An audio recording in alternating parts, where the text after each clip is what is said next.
Hello, guys, and welcome. This is episode 4 of The Last Point. I'm your host, Jeremy Scott, and I'm here to give you the best news and rumors as far as what anything is concerning in the video game world. Once again, this is The Last Point. You can follow me on Twitter at Jeremy Scott LP, and you can also follow me on Facebook at Jeremy Scott LP, or on Twitch at Uncharted Scotty. All the links will be posted down below in the description for you.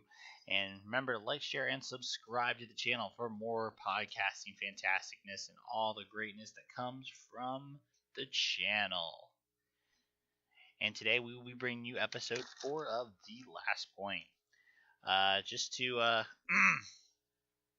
get to the important stuff. We don't have a whole lot of news to go over today, so we're going to make this fairly short. Not super short because, I'm here to deliver something. We got to have something tangible that actually have you listen and enjoy the podcast. So don't worry, we have some content for you. Just not a shit ton, but enough content to keep you happy.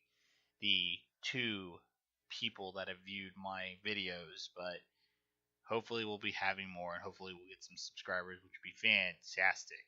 So, but that all comes in time. But persistence is key. And staying with it and sticking with it and continuing to post content is always the key to success. So without further ado, let's get on with the news for episode 4 of The Last Point. Alrighty. Now, main topic. Well, like I said, there's a whole lot of news that we're going to be going over because there wasn't a whole lot that got brought up. Just some clarifications on some other things. Gears doesn't come out until next week, so I plan on having a nice little chunk. We're going to go over pretty much anything and everything that you need to know about Gears on next week's episode of The Last Point to get you prepared for that release, which will be coming out. In fact, will be coming out next Friday. If you got the early access, it actually comes out Friday for you guys. But for everybody else, for all the other people that aren't big on pre-ordering, we will have, full-blown info and all that other stuff, plus probably some tangibles from all those early access guys, and we're going to bring it to you all next week on The Last Point, so stay tuned for that. But beyond that, we've got some other things to go over, some very interesting news to bring up. Like I said, we'll go over the releases here shortly, but let's get into some of the big news that's really coming out right now. We're gonna start off with my favorite franchise of all time, and if you can't denote the sarcasm, you suck balls. Let's just get that out of the way. As many of you know, Infinite Warfare is coming very, very soon. In fact, it's actually coming out in just a little under a month from now.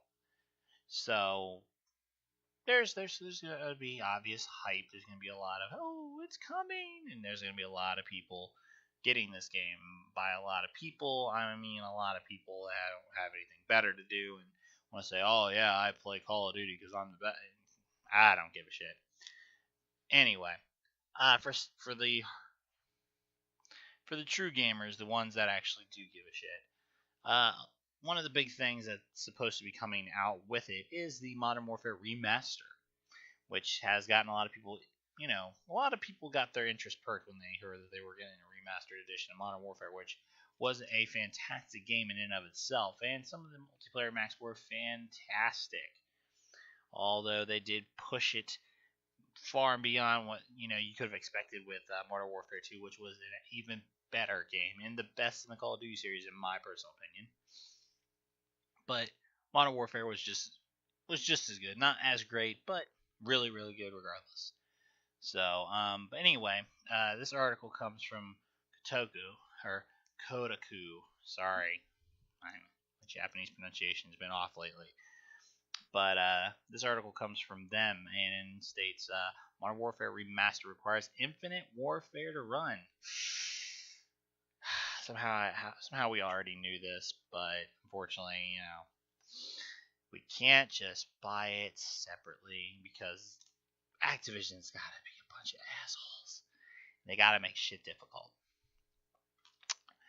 A lot of Call of Duty fans are more excited over the remastered version of the original Modern Warfare than Infinite War's futuristic shenanigans, but they can't have one without the other. Either a full digital purchase of Infinite Warfare or the physical disc is required for the remaster to run. Modern Warfare Remastered is a standalone downloadable game only available to players who purchased a special edition of Call of Duty Infinite Warfare, a fact that rubbed many players looking to score the remaster on its own the wrong way.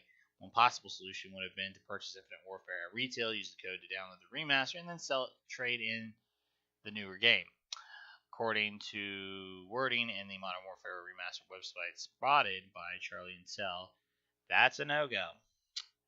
And in fact, the text from the site does state, at launch, Call of Duty Modern Warfare Remastered will contain only 10 multiplayer maps from the original Call of Duty Modern Warfare game. Additional multiplayer maps will be made available by December 31st, 2016. Modern Warfare Remastered is a full game download disc. Game disc must be inserted to play Modern Warfare Remastered, which is basically indicating that the game is actually going to be printed on the disc. Players who purchase the digital special edition of Infinite Warfare will not require a physical disc, of course, as their ownership is pretty much irreversible. Meaning that if you want to play the remaster edition and you buy the disc version, you have to have the disc in order to play, which means that the game is actually imprinted on the Infinite Warfare disc. Coincidentally, if you go and got the digital special edition of Infinite Warfare digitally, you already paid $60 for this. Well, however much the game, I believe, is $80 or $70, whatever the hell it is. You already lost that $70. You can't return digital games, so it doesn't matter. You paid the full price. You can't get out of it. You have, the Modern Warfare Remastered, but you still have Infinite Warfare, and you have to deal with it. So, that's pretty much how that one went. PlayStation 4 players who have purchased the Infinite Warfare Digital Legacy or Digital Deluxe Edition will automatically gain access to the Modern Warfare Remaster campaign on October 5th, which is actually going to be tomorrow. So if you got the digital copies of those for the PS4, you get to play the single player in remastered HD and fantastic visuals, blah, blah, blah, blah, starting on Wednesday. So kudos to you. No multiplayer, obviously, but Retail customers who have pre-purchased the game through participating retailers, i.e. GameStop or whatever, will have to complete their purchase, pay in full, in order to receive a code to download Remastered. So, if you want to play online, which is what everybody wants to do, because that's all anybody plays anymore, you gotta have the disc or you gotta have the digital download. Doesn't matter, regardless of how you look at it, you have to pay for Infinite Warfare to get the remastered version. Like I said, most of us expected this. It's not something that would have really surprised anybody. I'm a little disappointed. I would like to have Modern Warfare Remastered Edition. I really don't want to get Infinite Warfare. I don't care what they say about it. I don't care how much they change. I don't care what they do with it. I just don't want this game. I have not wanted a Call of Duty game in a very long time. I've played them. I've played Black Ops 2. I've played Black Ops 3. I've played Modern Warfare 3. I've played World at War. I've played Ghost. I've played Advanced Warfare. I've played them all. I don't want to fucking buy this game brand new. I just don't. I bought Advanced Warfare on a whim because a buddy of mine said it's okay. You should get it. Play it. It's fun. I played it. It was okay. It was just okay. I could have lived my life without playing it. It wouldn't have made a damn difference. Yeah, I mean, it was, like I said, it was okay. But I don't care.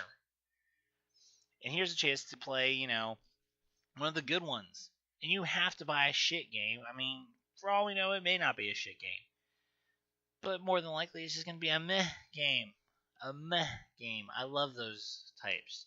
Where it doesn't fucking matter whether you play it or not. It's just there. And that doesn't warrant me to get it just to play the remastered edition, because I guarantee you, within a few months, that remaster is going to pop up. $19.99 PlayStation Store and Xbox Live Gold Marketplace. Guarantee it. A couple months it'll be there. The full game, remastered, multiplayer, campaign, will all be there in a few months. I'll wait till then. And then I'll probably buy it. But until it comes separate, which it's going to, I don't care what you idiots think. I don't care what you guys assume is going to happen. I promise you, it'll be out. And it'll be out by itself eventually. This is just a way for them to freaking sell Infinite Warfare, because they want to continue to be the multi-million-dollar franchise that sells millions of copies of the game. And there's going to be a bunch of idiots out there that is going to buy this game because they want to play the Modern Warfare Remastered day one and give two shits about Infinite Warfare, but they're going to pay $60 fucking plus dollars to play it. And I'm sorry, I'm not paying $70, $80 to play a game that I played 10 years ago. If I wanted to play it remastered, I'll wait till it's on sale in the marketplace for $19.99. Till then, fuck you, Activision, and fuck you for wanting to sit here and just get all this money from me, because I don't care. Simple as that. Anywho, so let me know if you're going to pick up Modern Warfare Remastered along with Infinite Warfare on, I believe it comes out on the 4th. So let me know if you're going to be picking that up. Let me know if you're getting it because you're an avid fan of the series and you just want to really play Infinite Warfare. Let me know if you're going to be buying it strictly for Modern Warfare Remastered. Either way, you're an idiot. I kid. You know, there's people that have their own taste, and that's fine. I'm not a big Call of Duty fan anymore. I was when I was younger, obviously. And I mean, when I was younger, I was like in my 20s and I was playing this, but my taste and my variety has changed over the last few years. So, either way. Moving on. Everybody's favorite time of the podcast, we go over the new releases for this week. So, as of this podcast, unfortunately, there's only one game coming out today. One, because the rest come out on Friday. Because apparently Friday's a fun time to release games, I guess. Whatever, doesn't matter. Some of the games that are coming out in the next few months are going to be coming out on Tuesday. Some of them are coming out on Friday. I don't control what comes out when. They decide when they want to do this crap. So, like, Call of Duty comes out on Friday. Not a big surprise there, so they can game all weekend. But with that being said, there are games that are coming out on Tuesdays. So these are the games. This is the game you can pick up today. The singular game that you can go to your GameStop, to your Walmart, to your Best Buy, and pick up today a brand new copy of this game. It comes out today on October 4th, and it is Warhammer End Times Vermintide. Yep, Warhammer comes out today. So, yeah. Warhammer's okay. I've really not played a lot of Warhammer. I played a little bit. It is what it is. It really is. But it comes out today, so if you're a Warhammer fan and you know the third person shooter and blah blah blah blah and all that stuff, Warhammer used to be more of a, I believe it was more of an RTS. My memory serves me correctly. But the last couple iterations have been basically first-person shooters, especially Warhammer 40,000. So, of course, each one's a different, edition, but that's not the point. Even so, if you like Warhammer, then pick it up. That's really all I can say. It's more of a tactical game, but if that's your cup of tea, then it's there. The bigger games that are going to be coming out, we have Mafia 3 and Paper Mario Color Splash, which actually come out at the end of the week on Friday. So there's games coming, just not until Friday. Mafia 3 has been looking very good. It's another open world third person shooter set in the 70s. So if you played the first Mafia games, they weren't bad. They didn't get as much fanfare as they really should have, but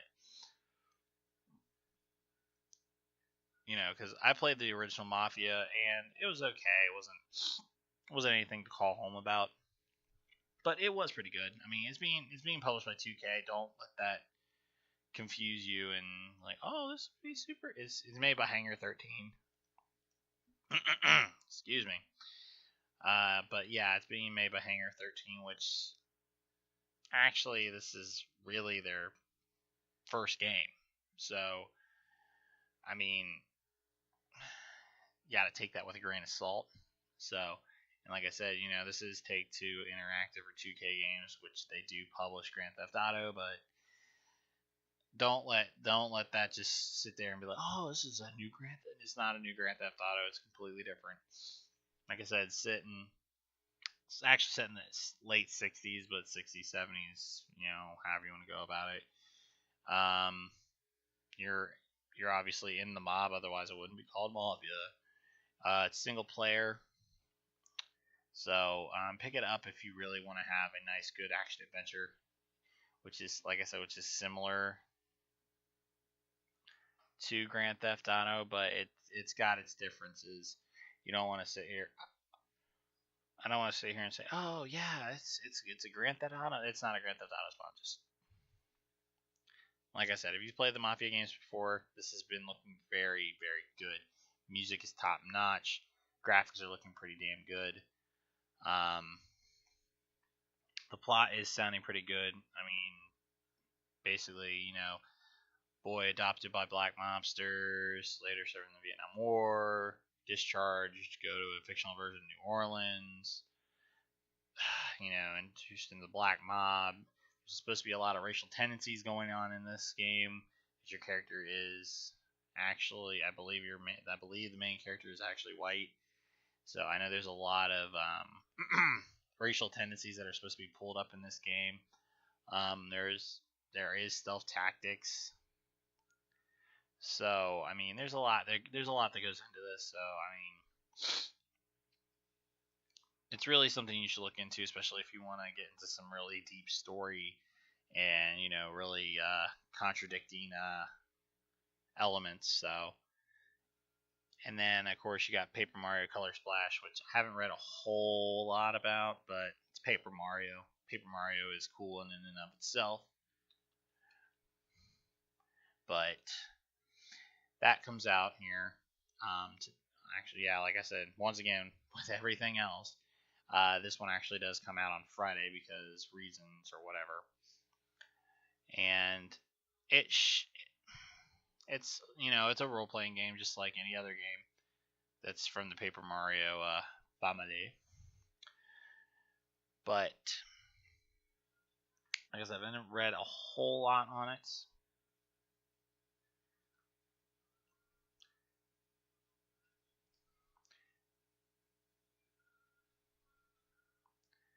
But let's see. Yeah, Paper Mario and Paper Peach get a letter from Prism Island, which they find out is a color drain Paper Toad. This causes Paper Mario and Peach and another Paper Toad to set sail for Prism Island. So it's set up like any other Mario game, just in 2D, 3D mapping. So it's all you need to know. It's Mario. It's Paper Mario to be more specific. It's going to be some very, very fancy 2D, 3D flipping graphics. It's very I don't want to say cell colored, but the color palette's going to be very unique, especially since it is Paper Mario. But it should look very good. So, but obviously that's a Wii U game. Not everybody has a Wii U, but if it's Mario, that's all you need to know. Mario games almost always tend to be good. And then, of course, like I said, if you got the early access for Gears of War 4 comes out on Friday. The official release is on next Tuesday, so we'll be covering some of that later in the week, probably over the weekend, and we're going to give you more in depth and give you basically a whole layout of everything that you should be expecting from Gears of War 4, some early reactions from some early access gameplay and stuff like that, and we'll have that all later in the week, and then we'll have a nice little article about it on the Last Point next week. And that's really all we have as far as releases. So, ta-da! Those are your releases for this week. As far as news, we'll head back into the news portion of this. This one stuck out to me. This came out early. Actually, this came out mid last week. But this caught my eye, and I really wanted to bring it up now. But apparently there might not be an Assassin's Creed or a Far Cry game in all of 2017. That right there piques my interest. The Assassin's Creed franchise officially taking a year off was big news, but Ubisoft has revealed in no uncertain terms that if it needs more time, it'll get it, and it's the same for the Far Cry series. This article is written by Game Radar, Luis Bain. Basically, the article kind of goes into why there's not going to be a Far Cry or Assassin's Creed potentially throughout all of 2017. As we believe alpha for these games needs to be 1 year before release. Ubisoft Vice President Editorial Tommy Francosis has told IGN, I am doing horrible with names. I swear. We're trying to achieve that. That's super fucking blunt. I don't even know if I'm allowed to say this. This is the goal we're going for. Alpha 1 year before, more quality, more polish. So if that means biting the bullet and not having an Assassin's game or Far Cry in 2017, fuck it. This comes from the Vice President of Ubisoft. So you know that if he has no intentions of pushing the game to get released in 2017, don't expect it. Thank you. I've been waiting for Assassin's Creed to not suck for a long time. Far Cry is fun. Far Cry 3 was good. 4 was kind of rushed. Wasn't as bad as Assassin's Creed, but Assassin's Creed has been so glitchy, so annoying. I haven't really even played a hardcore Assassin's Creed since I played 3, and 3 was glitchy. Not really bad, but I played a lot of Assassin's Creed 3. I played a little bit of Unity. I played a little bit of Black Flag. Black Flag's probably the last one that I really played more than half an hour to 45 minutes. I've probably put about 10 to 15 hours in Black Flag on 2 separate occasions, so probably about 30 hours. But Unity was buggy as shit. And that's the problem. They've always been very, very buggy. I mean, hell, Black Flag was always notorious, at least for me, it was always notorious for wall glitching, and for some reason I could never. There's always little missions, mission starts I could not activate to save my life. The dude be standing right there. I couldn't activate the mission. I could sit there. I could reload it. Turn it off, reload it. Turn it off, reload it. Couldn't get it to activate. It was just a pain in the ass. And there were some missions I would start and I couldn't finish because the activator wasn't there. And it's anyway.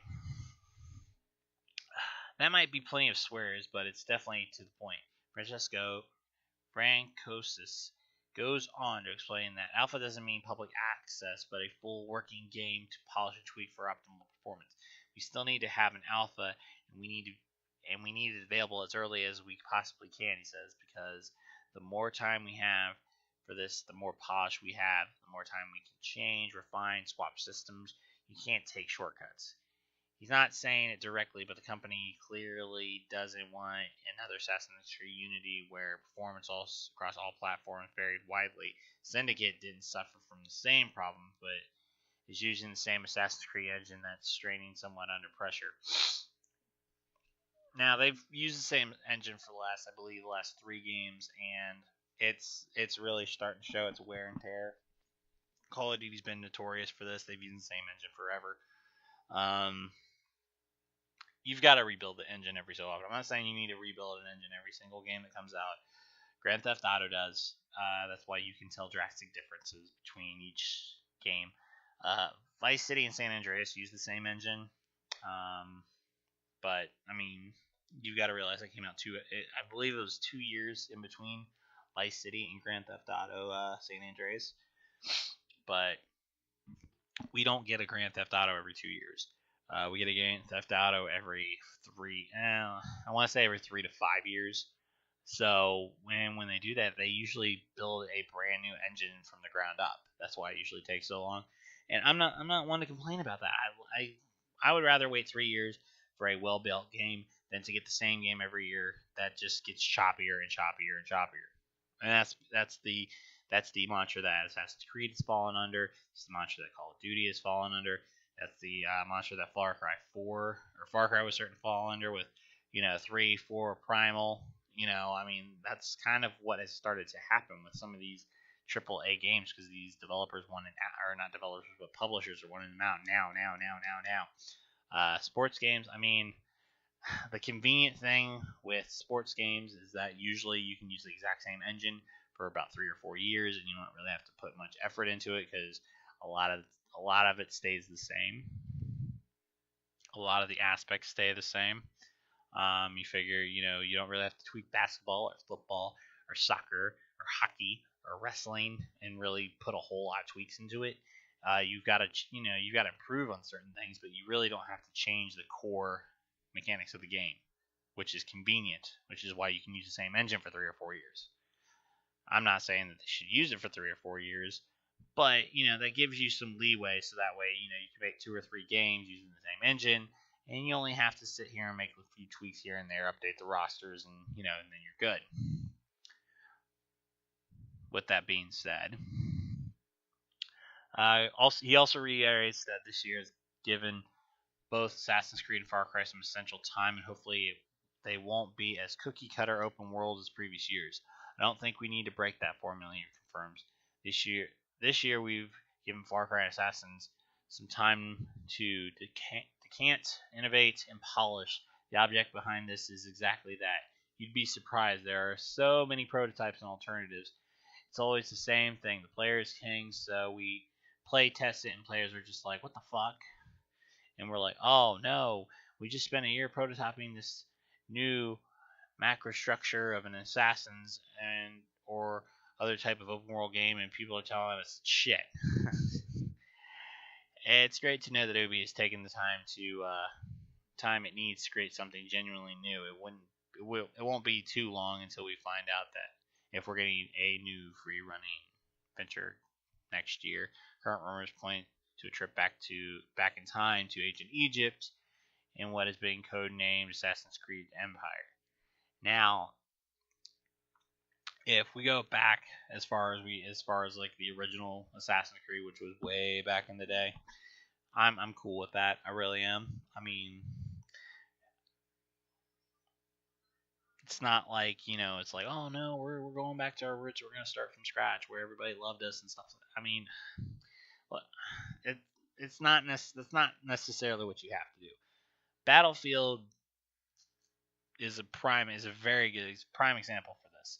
They did the Battlefield Bad Company, which was more of a modern warfare type of game. I mean, obviously, it was structured differently. It was more campaign driven. It had its own dynamics with the Frostbite engine and the ability to destroy everything around you, and then they went from that to going to a more combat oriented game, which was more closer to Call of Duty. So then you got Battlefield 3 and 4, which had more massive warfare type tactics with vehicles, tanks, and jets and planes and all that other stuff, which Call of Duty was not doing, which they were staying with the more grounded warfare. And then Battlefield decided to take a slight change in that, went more the Rainbow Six direction, and they made Hardline, which was okay. I'm not gonna say it was a great game. I liked how they kind of changed it up a little bit, but it wasn't. It could have been executed a little better. But I do give them props for trying. And then then they went back and said, we're gonna do World War One. People have been wanting a World War One game for a very long time. And from all the early play time and some of the beta testing I was doing, Battlefield 1 does look like it's going to actually give us something that is not completely different and not like completely constraining, because it's like, oh, where's the jump pack? Where's the wall running? Where's the advanced weaponry and all? And you know what? You don't need all that. You give me good core gameplay. You give me good mechanics. The story doesn't have to be fantastic, but you give me a purpose, then you can sell me on the game. And I'm hoping Battlefield 1 can do that. I really do. If I want to straight up shoot 'em up and just go and screw around kind of game, I can go get Call of Duty. But I choose not to get Call of Duty. So, but like I said, no Assassin's Creed or Far Cry is expected to come out in 2007. If that happens, then it's not the end of the, then hey, cool, we get another Assassin's Creed game, another Far Cry game. But I'm not going to hold my breath expecting it to show up. I really am not. So, but hopefully this extra time will hopefully give us something unique and hopefully not the same cookie cutter bullshit. All right, and for our last major news story, possible Nintendo NX reveal on October 21st.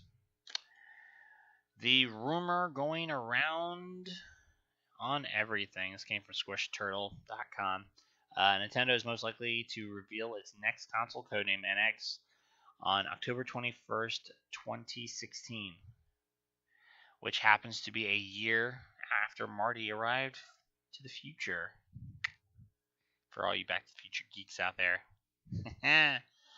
Anyway, via an online pre-recorded broadcast usually titled Nintendo Direct. The date is likely for a few reasons besides the one I gave. The first being that it stands exactly 5 years to the day the first Nintendo Direct was released online in 2011. At the time, the company used it to promote upcoming games such as Mario Kart 7 and on the 3DS. The format was a success with fans and has since been adapted to announce big titles, smaller indie games, and even to replace press conferences at the annual E3 events. The late October timeframe has been a hotbed for big Nintendo announcements. Following year hosted announcements for Animal Crossing New Leaf, followed by Wii U console updates in following weeks. In 2013, a mini direct was released in Japan in the same week, with a larger Monster Hunter Direct 1 week later. The same week in 2014, hosted Super Smash Bros. For the Wii U, which was in itself a big deal. Although they did not have one last year, this time only due to the death of Nintendo's president at the time. But details on what exactly the NX has been very scarce. Nintendo, for its part, is pitching it as a new platform that is totally different from the Wii U and Wii, while the gaming media have jumped on rumors that it will be a handheld console that will have the ability to connect to a TV via an HDMI. Is also tipping. They haven't had. They're known for handhelds. They got the 3DS XL, which came out almost a couple of years ago, I believe now. So a new handheld would not be completely out of the question. The Wii U is only about a couple of years old, so it's supposed to release in March of 2017. So the more I want to think about it, Nintendo's not really prone to releasing a slim version of their consoles like Sony and Microsoft are. They usually tend to stick their guns. I understand you have the Wii and now you have the Wii U, but the Wii came out in it came out in 06. The Wii U came out a couple of years ago, about 3 years almost. So it's not like, oh, drastic difference. No, it's just patience, all right? So I feel like this is more than likely going to be more in the Hell and Hell region. I could be wrong, but I'm pretty sure it's closer to the handheld region, to be completely honest with you, especially given that we haven't seen anything on it. Nothing's been said about it. And usually with new consoles, they tend to put a lot of time and promotions behind it. And given that we're only 6 months away, kind of hard for me to think it's a console. Whereas handhelds tend to be a lot cheaper, a lot more accessible for people to buy. So if it's a handheld and it only costs $149.99, people are gonna be all over that. Whereas if you're releasing a new console, it's gonna cost you $400 or $500. Getting it announced a week ahead of time, it's not something anybody's gonna be like, oh, I got that. So, but it's also being expected that there should be a price drop for the Wii U before the end of the year. Like I said, it's been about 3 years. Usually, most consoles will maintain the same price for at least the first year, possibly the first 2 years. It just depends on sales and a lot of other things that are going on. But the Wii U has been about the same price for the last couple of years, so there's probably going to be a significant price drop within the next few weeks, especially given that we're getting to the holiday season. Plus, there's been a lot of games that have been added to the Nintendo Select. Their little packaging for cheaper games, and then they've been packaging amiibo figures with some of their top tier games. So a price drop is more than likely coming. But as far as the NX is probably a handheld, or like they were saying, potentially just something that, or even an add-on for the Wii U, would not surprise me. Or maybe it's a completely separate attachment that allows you to play your Wii U games on the run. Who knows? Could be just about anything. So hopefully we'll get some more news on that in the next few weeks. But other than that, there isn't a whole lot else going on. Like I said, we've got really no game releases besides Warhammer. No Far Cry this coming year, and also Modern Warfare Remastered doesn't come out by itself. Unfortunately, you have to buy Infinite Warfare to play it, which is just sad and pathetic. But we don't make the rules; we just have to follow them. Anyway, that's pretty much it. That's pretty much all we have for LastPoint. Next week is a bigger week, specifically for this channel and specifically for myself, to be more particular. Next week was the release of WWE 2K17, which is on one of my 2 buy lists for October, followed by Titanfall 2. I had to make the concerted effort of whether I wanted to get Battlefield 1 or Titanfall 2. I actually hadn't seen anything about Titanfall 2 for the longest amount of time, and then they released some footage. I played the beta, and I'm getting Titanfall 2, so it was either that or Battlefield 1, and we're going to go with Titanfall. Battlefield 1 will probably come in the November purchases, because I am sure as hell not getting Call of Duty. I don't care who wants me to get it. I don't care what you say. I don't care if you say it's the greatest game on the planet. I am not getting Infinite Warfare. I will get Battlefield 1 before I get Infinite Warfare. I will buy a useless Wii game before I get Infinite Warfare. So, we're going to be having an unboxing for 2K17 next week. So it'll be coupled with the LastPoint. We're going to record that separately, but it will have that. Plus, we're going to have the unboxing for WWE 2K17. We're going to do a live first impression stream that night. So look forward to that. And we'll also have all your Gears of War 4 info. We'll go over what we know of the campaign right now, what new features you should expect in multiplayer, and any other surprises that may get brought up or between now and next Tuesday. So we'll cover all that jazz too. I've been mulling this idea, but we're going to be upgrading here very soon. So we'll be going to not just audio but video. We're still working out the kinks. I want to get everything set up the way I want to get set up. But more than likely, we will be having video for the LastPoint either next week or the week after. I'm shooting for this coming week for the release of 2K17. If that doesn't happen, we'll be going that route, especially definitely the week after. So there's a lot of stuff coming up, a lot of gameplay that's going to be getting posted. Uh, Make sure to go to my Twitch at Uncharted Scotty. I have a lot of live streams that I have posted on there. Some Death Star DLC. We got through. We could definitely play it a lot, and there's some live streams up there, so I definitely recommend that you check those out.